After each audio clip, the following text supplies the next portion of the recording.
আসসালামু আলাইকুম রহমতুল্লাহি ওবরাকাতুহু। আমরা এক নজরে কোরআন থেকে শুনছি বিসমিল্লাহির রহমানুর রহিম। আমরা আজকে যে সূরাটি শুনব সেই সূরাটি সূরা আল কলম। সূরা আল কলম আমরা শুনব। তো এক নজরে কোরআনে ডক্টর মিজানুর রহমান আজহারি যেইভাবে সূরা এই সূরাটি বর্ণনা করেছেন, তো চলুন আমরা বিস্তারিত দেখি। আমরা যে সূরাটি পড়ব সেই সূরাটির নাম হচ্ছে সূরা কলম। তো তারতিবিল নুজুল অর্থাৎ নাজিলের ধারাবাহিকতা তথা কোন সূরার পর নাজিল হয়েছে তা বিবেচনা এটি চতুর্থ বা পক্ষান্তরে দ্বিতীয় সূরা। আর তারতিফিল মুসাক অর্থাৎ বর্তমানে কোরআন মজিদের বিন্যাস অনুযায়ী এটি ৬৮ নাম্বার সূরা। এর আগের সূরা মুলক এবং পরের সূরা হাক্কান। এক নজরে কোরআনে আমরা শুনছি সূরা কলমের, এটি হচ্ছে মাক্কি যুগের শুরুতে নাজিল হয়েছে, তাই এটি হচ্ছে মাক্কি সূরা। আর এটি হচ্ছে ৬৮ নাম্বার সূরা। আর এই সূরাতে আয়াত রয়েছে ৫২টি।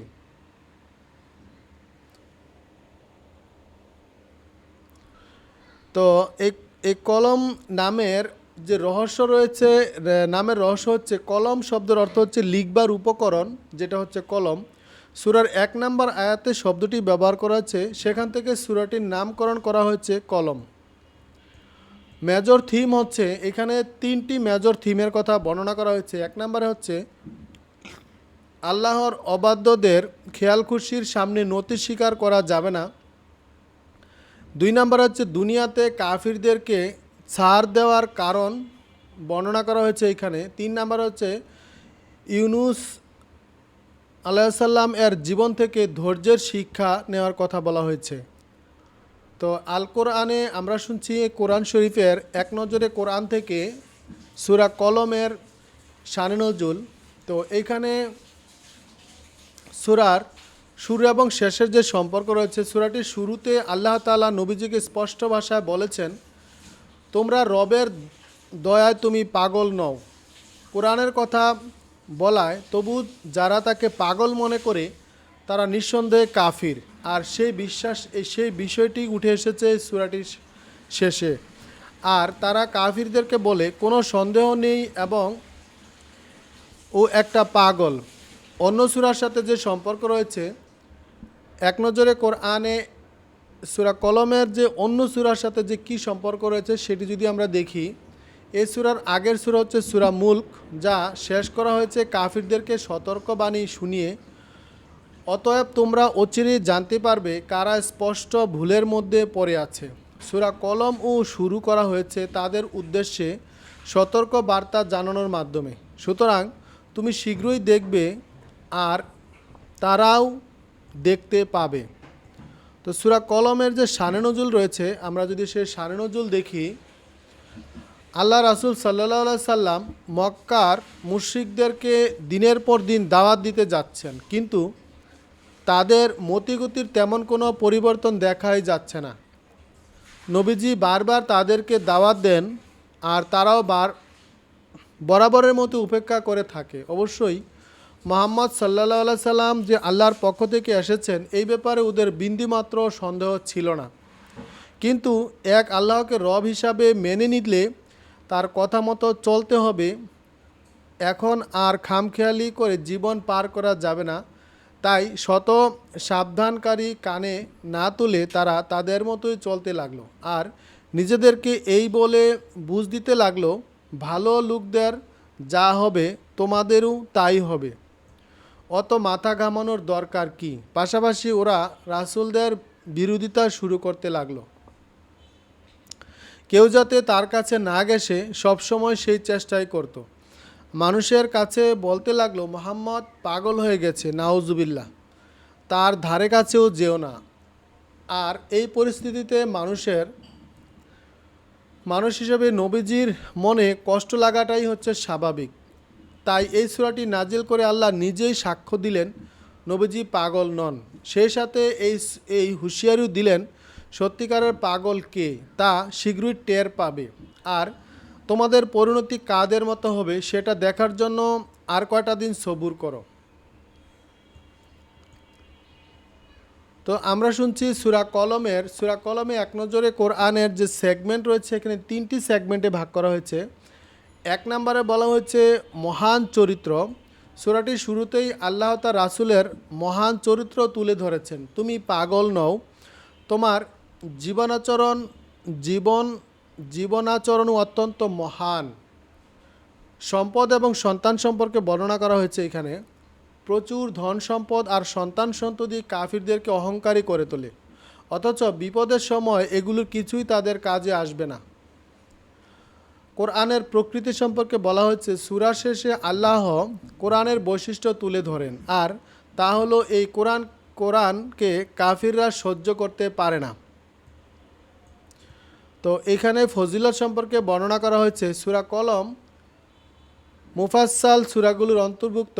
এই সম্পর্কে নবী সাল্লাল্লাহু আলাইহি সাল্লাম বলেছেন, মুফাসসাল সূরাগুলোর মাধ্যমে আমাকে অন্যান্য নবীর চেয়ে অধিক মর্যাদা দেওয়া হয়েছে।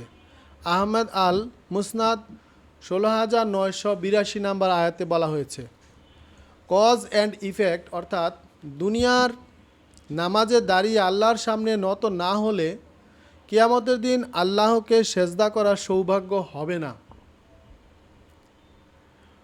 এক নজরে কোরআনে সূরা কলম শুনছি আমরা। সূরা কলমের গতিপথ এবং সেন্ট্রাল থিম সম্পর্কে এখানে বর্ণনা করা হয়েছে। তো সেন্ট্রাল থিম হচ্ছে শত প্রতিকূলতার মাঝেও সত্যকে আঁকড়ে ধরা। তো এখানে গতিপথ সম্পর্কে বলা হয়েছে, 4টি গতিপথের কথা বলা হয়েছে। এক নম্বর হচ্ছে রাসূলের মহান চরিত্রের স্বীকৃতি। রাসূলের চরিত্র ও রুচিবোধ অত্যন্ত মহান, স্বয়ং আল্লাহ এই স্বীকৃতি দিয়েছেন। তবে তারা এই মহান মানুষটির উপরও নানা অপবাদ দেয়। তাদের জন্য আল্লাহ দিয়েছেন হুঁশিয়ারি, নত না হওয়া। কাফির মুনাফিকদের খেয়াল খুশির সামনে নতি স্বীকার করা যাবে না, কারণ এদের চিন্তা ও বোধশক্তি অতি নিচু স্তরের। 3 নম্বর হচ্ছে বাগান মালিকদের উপমা। একদল বাগান মালিক আল্লাহর নিয়ামতের শুকরিয়া আদায় না করে ভীষণ ক্ষতিগ্রস্ত হয়েছিল। এখান থেকে মানুষকে শিক্ষা নিতে হবে। 4 নম্বর হচ্ছে বিপদের মুখে ধৈর্য। বিপদ বা বাধা বিপত্তির মুখে ধৈর্য ধরতে হবে, আর যারা দিনের পথে চলতে বাধা দেয় তাদের পতন অনিবার্য।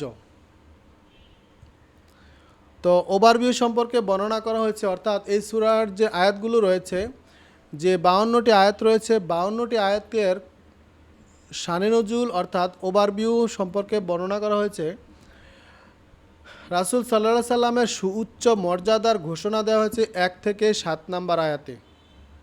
কাফিরদের বিশ্বাসের বিরোধিতা ও তাদের নৈতিকতার সমালোচনা করা হয়েছে 8 থেকে 16 নম্বর আয়াতে।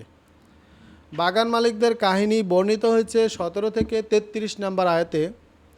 আর মুত্তাকিদের পুরস্কার ঘোষণা করা হয়েছে এবং কাফিরদের প্রতি কিছু প্রশ্ন ছুড়ে দেওয়া হয়েছে 34 থেকে 43 নম্বর আয়াতে। আল্লাহর ক্রোধের ব্যাপারে কাফিরদেরকে সাবধান করার পাশাপাশি বিপদের মুখে রাসূল সাল্লাল্লাহু আলাইহি সাল্লামকে ধৈর্য ধরার উপদেশ দেওয়া হয়েছে 45 থেকে 52 নম্বর আয়াতে।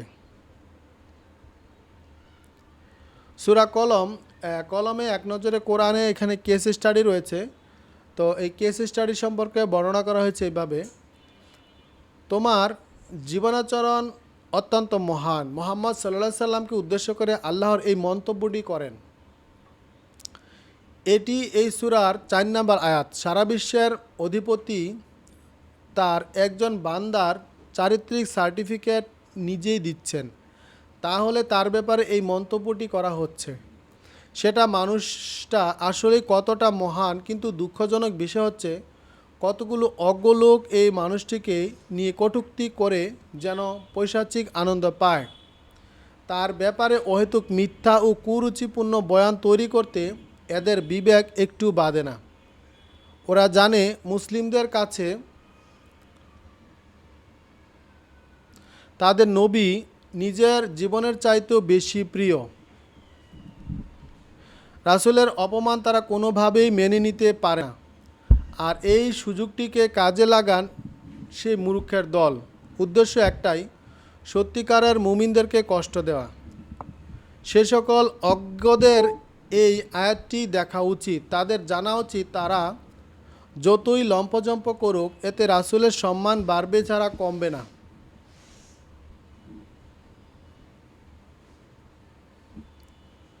কারণ এই সম্মান যে আল্লাহ তাআলাই তাকে দিয়েছেন।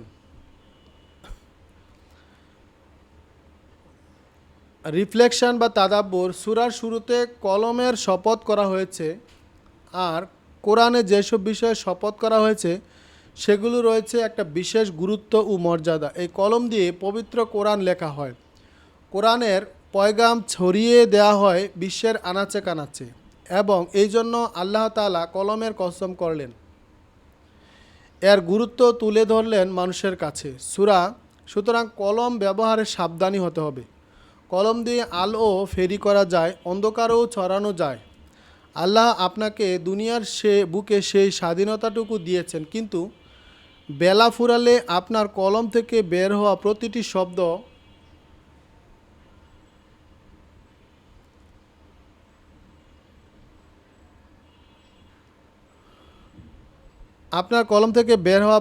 শব্দ বাক্যের পেছনে কী উদ্দেশ্য ছিল তার হিসাব নেওয়া হবে। এই সূরাটি পড়তে এসে কলম নিয়ে একটু পর্যবেক্ষণ করুন। কলমের সঠিক ব্যবহার করেছেন, নাকি কলমের কালিতে নিজেকে কলঙ্কিত করে চলেছেন? ফখরুদ্দীন রাজি, তাফসির 30-এর 599।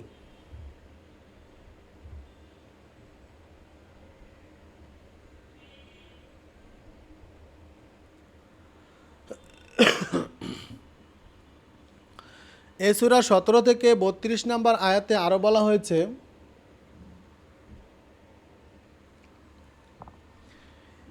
আয়াতে একটি বাগানের কয়েকজন মালিকের ঘটনা এসেছে। তাদের বাগানের সব ফল তখন পেকে গেছে। তারা সিদ্ধান্ত নিল আগামীকালে সমস্ত ফল পেড়ে আনা হবে, কিন্তু তাদের বাগানে কোনো অসহায় মিসকিনকে ঢুকতে দেবে না। অনেক ফলফলাদি ঘর ভরে উঠবে, এই আনন্দে তাদের অহংকার দেখে কে। কিন্তু সকালবেলা বাগানে পৌঁছে তারা বিস্মিত হয়ে যায়, তাদের পুরো বাগানটা যে ধ্বংস হয়ে গেছে। এখানে তাদাব্বুরের একটা বিষয় আছে, তারা কিন্তু তখনও কোনো গরিব অসহায়কে বঞ্চিত করেনি, বঞ্চিত করার নিয়ত করেছে কেবল। তখন আল্লাহ উল্টো তাদেরকে চরম বঞ্চিত করে ছাড়লেন। সুতরাং আপনার নিয়ত অনুযায়ী আল্লাহ আপনার সাথে আচরণ করবেন।